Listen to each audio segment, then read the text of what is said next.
Daytime, you see the beautiful ocean views. Well, the windows start right there and go all the way around the venue, right over to there, providing you a 270-degree view of whatever it is you're looking at. In fact, there's more than 550 square feet, of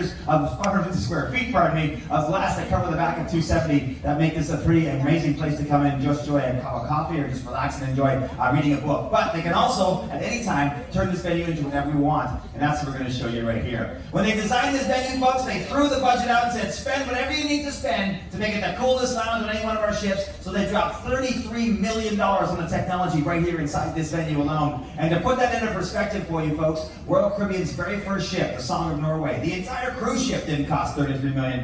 More than that spent on technology just right here inside of 270. Some of you may have been here yesterday to catch Spectre's Cabaret and see how some of that technology comes to life. If you haven't seen it yet, you'll have more opportunities throughout the cruise to come check it out. Definitely don't miss to see the way we combine the live talent with, of course, the technology inside of this room. But I'm going to show you some of the cool stuff right now, beginning with one of the largest viewing screens in the world, folks. It's right back here. It's called the Vistarama. And ladies and gentlemen, the Vistarama is one of the largest screens anywhere. It's 100 feet wide and 20 feet tall, making it one of the largest viewing screens anywhere in the world. And in fact, to cover a screen this size, you can't just have one projector. We actually have 18 separate projectors up here inside the gridwork of 270 that all work together to provide a seamless 12K image. However, right now it doesn't look very seamless or very 12K. We're going to fix that in just a couple seconds' time. Now, folks, when you have a $33 million venue, you've got to have entrust it to some very talented people behind the scenes to run all that technology. And we've got some of the finest right here inside of this venue. Folks, can I get a big round of applause for John up there on the lights? We got Miguel on the sound. We've got Lonnie, our head stage staff. We've got Drasco. We've got Kush,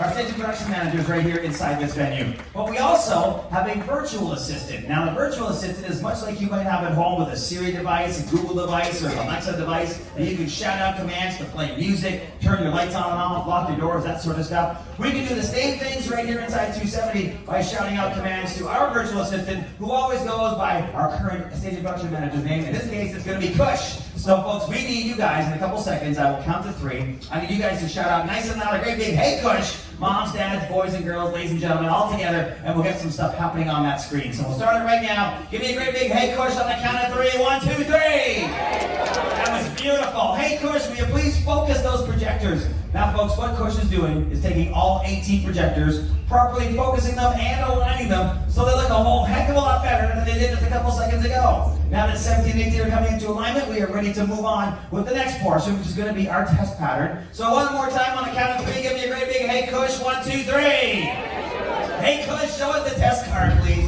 Now, kids, you may not know this, but there was a time when TV didn't go 24 hours a day. In fact, most TV stations would go off the air at about midnight, and what you would see on your TV overnight would be something like this. It's called the test pattern, and it's what the broadcast networks use to properly calibrate their screens, so it looks good for you back at home. Same idea right here inside 270, but ours needs a bit of work. Now, folks, a couple days ago when I first introduced myself to you, I told you my name is Steve. I'm a cruise director from Canada, and also very proud to be Royal Caribbean's one and only legally blind cruise director. All that being true, but part of that blindness, folks, is complete color blindness. I can't tell any color at all. So in a couple seconds, we're going to put some color up on the Vistarama, but I will not be able to distinguish that, so I will need your help to let me know when that has been accomplished. Can you do that? Please say yes. Yes. Perfect. I'm going to get a great big "Hey Kush" on the count of 3. We'll get some color on the screens. Here we go. 1, 2, 3. Hey Kush, will you show us some color, please? Now, folks, Kush is going to put color all over the Vistarama.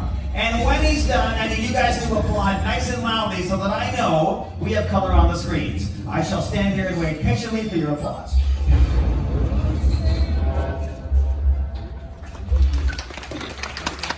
You got color? Now, I do see out there are many of you who are not applauding, and by your lack of applause, I can only rightfully assume that you are also colorblind, so welcome to the club. But now that we got some color on the screen, folks, we're going to give it that 3D effect. Make it feel like you're inside the Vistarama. So a great big "Hey Kush" on the count of 3. 1, 2, 3. Hey Kush, show us the 3D-ness, please. Now, this is important for our last "Hey Kush," which has to be our loudest "Hey Kush," because we're going to take you on a bit of a ride. So one last time, give it to me. Here we go. 1, 2, 3. Hey Kush, let's take him on a ride. So ladies and gentlemen, what Kush is going to do right now is disassemble the Vistarama, and it's going to come flying out at you in a virtual sense. So moms, dads, boys and girls, ladies and gentlemen, hold on to your seats. It's time for a virtual Vistarama flyby. Now folks, there is a time here where if I snap my finger at the exact right spot, stuff's gonna blow up and it looks super cool when I get it right. When I get it right, I get the high five or push. When I get it wrong, I get the banana. I don't want that. I'm gonna raise my fingers to the snapping pose. When the last brick falls, stuff's gonna blow up. It'll be pretty cool. Watch this. Here comes one more brick just like this. There you go, dudes. Now I want you to hold your applause. Hold your applause for right now. Please give it up for the one lone turtle dove. Come on. I know that at the festive time of year, you would rightfully expect 2 turtle doves. However, it's been a long time out of service with the pandemic. Royal Caribbean is on a budget. You get 1 turtle dove. All right? Ladies and gentlemen, that's the Vistarama. Just half the visual feast right here inside 270. What you're about to see right now is the real showstopper because it didn't exist on a cruise ship until we invented it. What you're looking at right back here, folks, this shelf that just came down on the 2 big supports, that's called the gantry. Now, we did not invent the gantry. Those exist on broadcast networks all over the world. What we did invent is what's on the gantry. Back there, folks, you see 6 7-foot 12K high-definition monitors. And behind each one of those monitors is a big black arm. Now, those big black arms belong to mega-powered robots. These are the same kinds of robots they use in automobile manufacturing, except here aboard the Quantum class of ships and some of the Oasis class ships, we actually use these robots to do all kinds of cool things for you, including mix drinks at the Bionic Bar, and also make these screens appear to twist, curl, turn, and dance. And that's what you're about to see an example of right now in the first of our robotic shows. Now, ladies and gentlemen, these have all been perfectly programmed to work together. You're about to see a show that features no live singing and no live dancing. Just 6 perfectly programmed robotic arms, some great music, some great lighting, of course, all the sounds of Macklemore, and some pretty cool effects you're going to see right here on stage. If you've got your cameras with you, be sure to get them out to get a great video opportunity to show your friends something back home you can only find on board the Quantum class of ships of the Royal Caribbean, and that's the robotic shows. So the robots are going to take over the show right now, folks. Set to the music of Macklemore. It's time for a video that we call Dance in a Box. I'll be back after this, folks, to tell you more about some of the other robotic shows we have. But in the meantime, sit back, relax, and enjoy because here it comes. And that's where you applaud loudly. Come on. Semi-loudly.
Ladies and gentlemen, let's hear it for the Roboscreens! Come on, keep it going with the robots!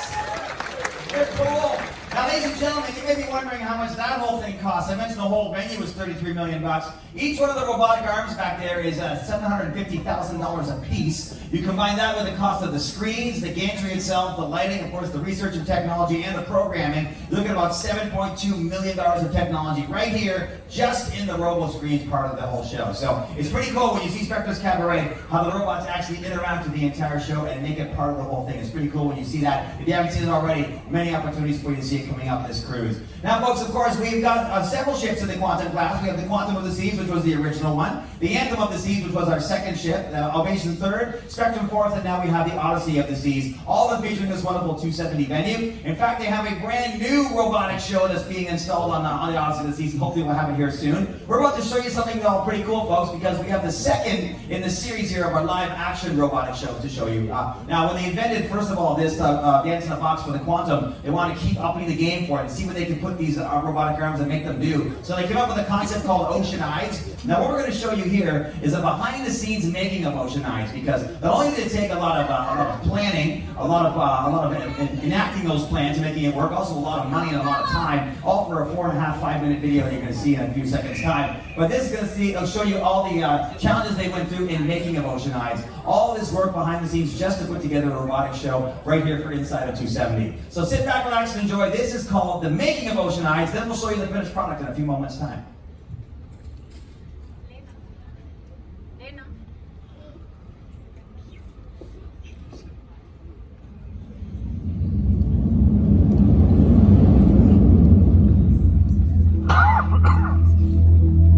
I think we're doing something that's never been done before. What's exciting is making the impossible possible, making the audience feel that what they're seeing is impossible.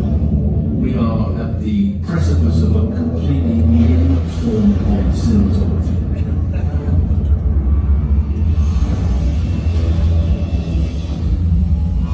Liken Royal Caribbean to being the Las Vegas of the oceans. We now have 50 venues on 26 ships, 134 productions, 1,500 cast members, 600 musicians. The crown jewel in the entertainment package is, of course, the Roboscreen installation. 6 robots, 6 axes each, 36 axes with 6 massive video screens. We had to go to the best people in the world to help us execute video on it, and there was no question that it was mobile. We use a lot of technology, we use a lot of interactivity, and we mix a lot of the physical world with the digital world. We create new types of entertainment to bring people together. We over these years have created 12 vignettes, but only one of them was live action, and that's the famous Dance in a Box. We came up with the idea of putting a dancer in a green box and rotating it, and then recreating those movements on the Roboscreens. Oceanides is the second in the Dance in a Box series. Nick and Julian came up with this idea of doing this in water tank. Imagine water tanks rotating on. Okay, I'm here, man. It's very technically complex, very technically difficult, very dangerous. People have built water tanks before. I'm pretty sure it's the first time that someone builds a rotating tank. It's heavy engineering, not only to be able to rotate this thing with the weight of the water and the pressure, but also to come up with security features for the performers to be safe, because this thing gets sealed. They're basically trapped in there. We've got 4x4x7, which is quite small for synchronous, where we're used to having a lot of space, we're used to being able to move back and forth. It is a dance show, but there are levels of symbolism. Oceanide is the story of a pearl diver who dives into the ocean to find treasures. She comes across a group of water nymphs. This is fairy tale. It's a fantasy. It's an adventure. The perspective shifts and the illusion of depth are key principles in Oceanides. Ryan Marshall, within all the pre-visualization, calculating the camera movement to achieve the movement that will create the perspective that we need. There's a limitation of these physical screens driving a limited movement of another physical thing, and it's the toughest challenge to find where those two worlds intersect. We're actually synchronizing the rotation of the tank with the movements of the physical screens, the movement of the cameras with the movements of the screens as well. There were a few little technical hiccups. We have a computer-controlled camera. Will it hit someone in the head? Yes. The first time we rotated the tank, will it leak? Yes. This is still the stunts, and the worst thing that you can do is start overlooking stuff. There's over 250 landing queues in the show. 35 seconds without air, without breathing, basically working blindly. It's very disorienting, so if you're all claustrophobic, it's a little scary. The idea behind the ending of the show is to drain the water out of the tank, and Miho, one of our performers, injured herself. The suction of the water was stronger than what she was prepared for, so she ended up being pulled at the bottom of the tank very fast. It was very stressful. We had to stop everything to make sure that Miho was alright.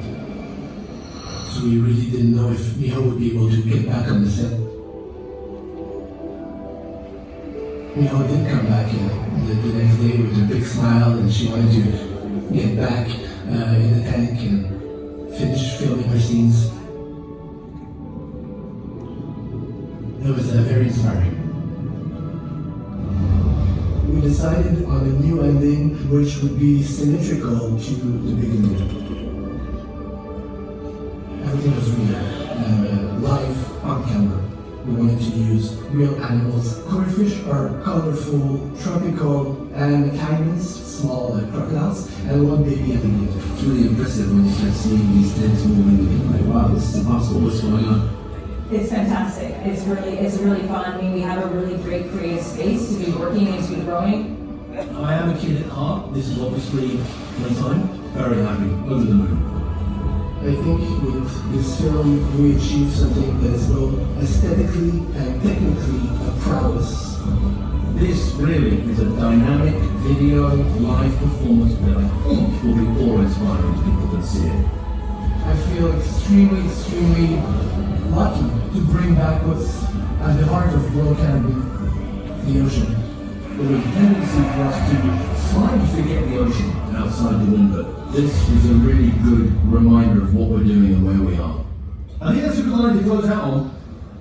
So there you go, folks. That's the making of Oceanides, and in a few short moments you'll see the actual finished product. It also combines with the Vistarama as well. It's pretty cool. Now, before we get into that, when the robots get themselves in position for that show, I want to remind you we've got ourselves a great show coming up inside of the Royal Theatre at 10 o'clock tonight, featuring Tamara and the Ovation of the Seas Orchestra. And of course, we're going to be the beautiful sounds tomorrow morning, bright and early, so be sure to get up there and enjoy those beautiful views either from the open decks or from your balconies. It will be chilly though, so make sure you dress appropriately for that. Now, folks, one thing that sets 270 apart from other theaters in the world is that it doesn't have a backstage. So if you try to go backstage in 270, you better have yourself a life jacket, because there's nothing up there but water. So our performers have to leave the stage. They can't run backstage as they would in the Royal Theater. They actually have to go down. Underneath where you're sitting here, a whole area of corridors, technical spaces, and dressing rooms that allow our performers to actually do their costume changes and reappear. Now, the way they do that is by the actor lifts. There's an actor lift right here on the stage. There's one over here as well. And these planters here are also actor lifts that allow our performers to get inside, which is essentially a little tunnel, a little tube, and get shot up and then shot back down again. So they're able to enter and exit without you actually seeing where they came from or where they went. It adds to all the magic of what you're going to see inside of 270 when it comes to our Spectre's Cabaret. And the one thing also cool about this theater, you can sit in multiple spots for the same show, get a completely different view. It's pretty cool to check it out. So if you have an opportunity to see it more than once, absolutely do so. From a different vantage point, you get a whole different opportunity to see some of the incredible performers. The way the technical aspects combined with the live singing and dancing makes it really, really special. So be sure to get those reservations in and come join us for all the fun right here. Now, folks, at the end of this presentation of Oceanides, it just kind of fades out and the screen just says Oceanides. That's the end right there. Some people think it's like a Marvel movie or a Ferris Bueller's Day Off and something else is going to happen at the end. That's actually just where it ends right there. So when you see that come up there, you know that the actual part is done. So ladies and gentlemen, once again, like I said, we're going to have that for you right here. And when you're finished here, don't forget also, we proved that this is a multi-purpose venue, because tonight after we do these shows, we're going to completely change the venue again and get ready for our Hush Santa Party. Going to happen right in here inside at 10 o'clock with DJ Stipe and your cruise director staff handing out the headphones. There'll be 2 different channels for you to choose from. You choose the music that you want to listen to and get a chance to dance right here amongst your friends and family. I'm waiting for Oceanides to start, but the curtain hasn't opened yet, so I'm hoping we haven't missed ourselves a cue. Sometimes, folks, when you're dealing with the robots, sometimes there's multiple cues that all work together. That's actually part of the magic behind the scenes, is seeing how these operators get a chance to do it. Sometimes Kush, our stage and production manager, gets paid for far more of what he knows than what he does, because there's all the behind-the-scenes operations of how these work. There's no manual for how these robots work. It's all, of course, the experience and the expertise of the guys behind the scenes. Now, that curtain is not open yet, so guys, shoot me a signal. Are we going to have this Robo show? You wish? I wish too. Let's see what happens. So far, the beat for the big red curtain to move. Once the big red curtain moves, that means we're ready to go. So hopefully it's going to move in a couple seconds. All right, well, the big red curtain didn't move, but the actual Roboshow is going to be right here on the screen. That's the start of it. So ladies and gentlemen, sit back, relax, and enjoy. This is Oceanides, the finished product. Here we go.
Well, ladies and gentlemen, looks like we have a Robostop right here. Sometimes the robots come within a few centimeters of each other. We actually have a safety mechanism that pulls them away and pulls them to stop so they don't crash into each other, because you can imagine that can be a big problem. So this, let's see if they're going to reset themselves and start coming up again. If the music starts up, we know it doesn't. If it does not start up, you can see you'll be the first ones to have actually seen a Roboshow show stop, which sets it a little bit apart, because you see sometimes they don't actually do always what we expect them to do, as they are very high pieces of technology. Sometimes things go wrong. So at this time, it appears that they're not going to get back into position, but we'll see what happens. We'll wait a couple seconds and see what they do.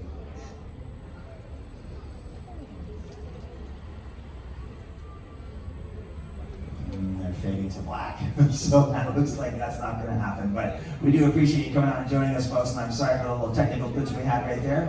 We'll work on that and get that sorted out. But that was essentially 1/3 of Oceanides is what you saw. And we appreciate you coming out and joining us for the 270 experience. Ladies and gentlemen, don't forget we got our show up tomorrow coming up inside the Royal Theater at 10 o'clock tonight, so come join us for that. And you can say to yourselves, folks, and tell your friends, you're the first ones to see the Robos mess up. There you go. Have a good day, everybody. Enjoy your night. We apologize for that. We're going to get back in shape. Thanks so much.